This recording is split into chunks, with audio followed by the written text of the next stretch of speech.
Good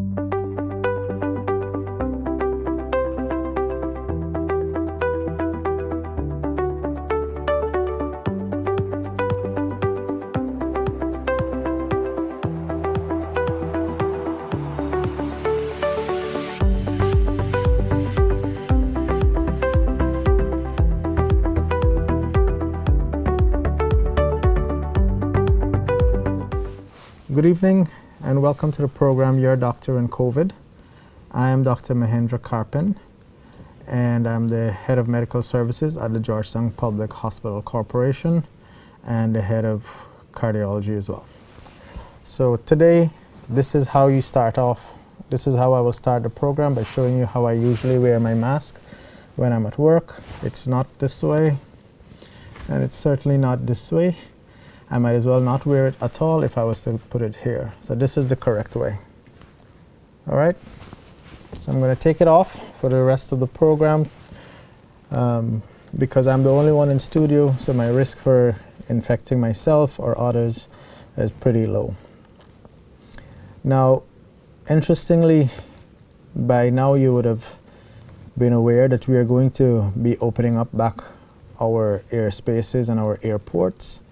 And that's an interesting development, and the WHO themselves would have had a shifting view and varying recommendations from the time the pandemic would have started to now. So that's something we will tackle head on in tomorrow's program, and to let you understand some of the rationale and the reasons behind the changing recommendations from international bodies as well as the local authorities. So make sure you tune in tomorrow for some of that information. So over the course of the weekend, the questions started coming in, and one of the very intriguing questions came from a friend of mine. Remember, if you have your own questions, send them to the email address provided, or you could WhatsApp it to the WhatsApp number that is provided on screen, and feel free to send them in, and we would try to answer them as early as possible in the most appropriate and friendly way possible. So here's a question that came to us from the owner of a business.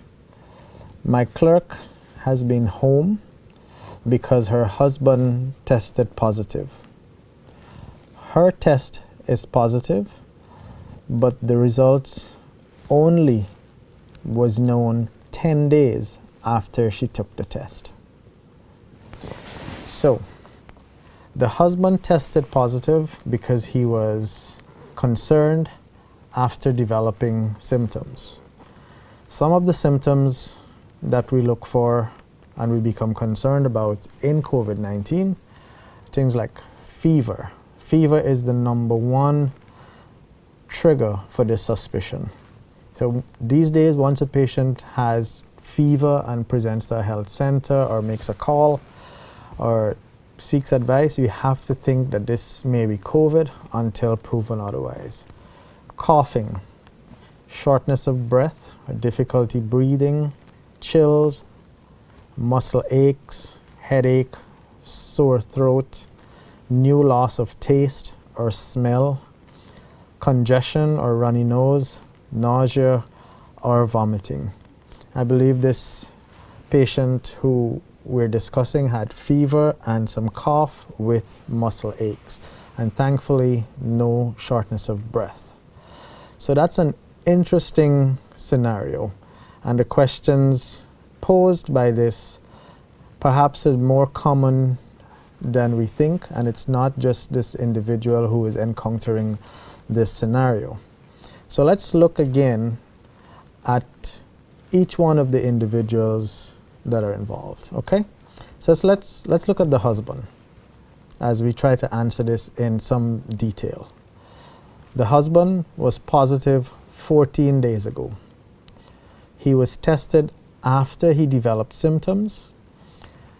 At this stage, which is over 2 weeks later, he still has some occasional cough, not all the time. He feels tired and there is no fever or shortness of breath currently, and he has been free from those since about 10 days now. Okay, so let's then look at the wife. Obviously, they live in the same house, and so after the husband tested positive, luckily the husband received his test early after it was done. The wife also decided that she was going to get tested, even though she had no symptoms. Now, 10 days later, she got her results. It was positive. And still, 10 days later, she still had no symptoms. How do we address the several issues that come up here? What do we do? What kind of treatment should be advocated? What are the implications for both of them actually returning to their jobs? And what is the role of isolation or quarantine in this particular scenario? So let's go back to the husband. 14 days ago, this person tested positive. According to WHO standards, if you have 10 plus 3 days of being symptom-free, and those are the big ones: fever, cough, shortness of breath. The occasional cough does not fall under that category. So if you have 10 plus 3 days of being symptom-free after you would have tested positive, then the WHO no longer considers you to be a risk to the society, and you may re-enter the workforce. So by all recommendations and all intents and purposes, we believe that the husband should be able to get out in society and get back to as close to normal activity as possible, but follow the precautions that are already established. Wearing of the mask, washing hands, social distancing, and of course be vigilant for any resurgence of symptoms, any worsening of symptoms. Now, why do you think this person has a persistent cough? Or even if it's occasional? Like any infection in the lungs, anything that affects the lungs, there may be a prolonged inflammatory process that sticks around for days, weeks, and sometimes even months. And it can also develop what we call hyperactive airways. Not asthma or COPD or one of those conditions, but the airways themselves remain somewhat irritable and inflamed and can cause the occasional coughing, which is accompanied by some production of sputum or what we call phlegm or mucus. Sometimes even the sinus draining can cause this cough reflex to be activated, and this person can have the occasional cough. So based on all standards and guidelines, this person is not considered a high risk to society to re-enter the workforce. Things that we would recommend for the husband to do would be to follow the simple established recommendations, as I mentioned before, and then to do the other stuff that will help to boost his immune system. The vitamin C, the zinc, vitamin D, etc. And in an earlier episode last week, we talked about all the different kinds of foods that we can use if you don't have access to tablets that would help to boost your body's sources and your body's reserve for these important defense building blocks. So that's what the husband should follow. What about the wife? So let's look at the wife again. So the wife was tested after the husband. She has had absolutely no symptoms, even 10 days after. Now, it is likely that the wife may have developed antibodies, as the husband would have at this stage, and so somewhat have some level of protection.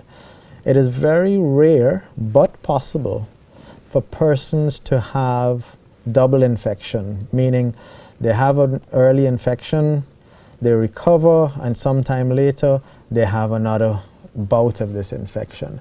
It is possible, but thankfully very, very rare, and in fact we could actually identify these people around the world. I believe we would have had one such case in Guyana. There have been cases reported in South Korea and in Japan, but it's rare enough for us to actually pinpoint these individuals. So what do we recommend for the wife? According to all recommended guidelines, as mentioned for the husband, the wife is not considered now to be a risk to society. She has never had symptoms, and once she has the 10 plus 3 days being symptom free, she would then be free to re-enter the workforce, free to re-enter society, go to supermarket and do all of the things that she used to do before becoming concerned and getting a positive result. At this stage, there would be no specific treatment recommended for either of the two.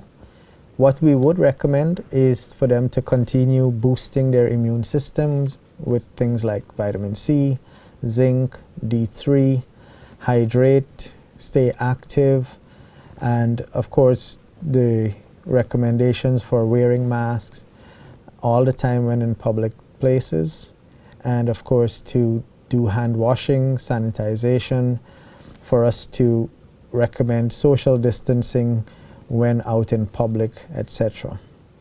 Now, those are standard for almost anyone who, whether they are in contact with a known positive or not. In terms of isolation, once both of these patients would have had 10 plus 3 days, they no longer meet criteria for home isolation or institutional isolation, or what we call quarantine. So I hope in the scenario that we would have described that the answers given for these are quite clear and easy to understand. This is more common than you think, and perhaps a lot of workplaces have had similar experience. So I'm grateful that this person would have asked this question, and it was asked a couple of times in varying ways, but I tried to summarize them to get the general concept across so that we can know and have a standardized approach. Because the more you know, the more you're able to fight this, and you're able to erase the gaps of ignorance that can lead to panic and misinformation and therefore irresponsible behavior. So we've looked at clinical scenario. I've told you about the safety of using masks, and I'm going to remind you that wearing the mask also gives you a dose protection for the level of exposure that you would have. So if you're wearing the mask properly and someone who is positive is close to you and breathes or coughs or sneezes next to you, instead of you being exposed to the full 100% of the virus as that person expels it, wearing your mask will protect you close to 100%. And if a few of those particles enter your system, it acts as almost like a vaccine, because that is how vaccines generally tend to work, to expose you to small amounts of the problem so that you then mount your own defense. So this is what another benefit that we are seeing that is coming out of wearing your mask. So we cannot stress enough that wearing masks is critical in the fight to protect yourself and those around you from contracting the COVID-19 disease process and from becoming really sick. There's a straight correlation between the exposure dose and the severity of illness, the number of persons admitted to hospital, the length of stay in hospital, and the mortality rate of persons admitted to hospital. So minimize your dose exposure by wearing your mask, wash your hands, maintain social distancing, and continue to boost your immune system by eating the right stuff. If you get access to the supplements and the tablets, feel free to use them, and continue to be safe and responsible. Thank you for watching, and I hope you have a good evening. And remember, tomorrow we'll be talking about lockdowns.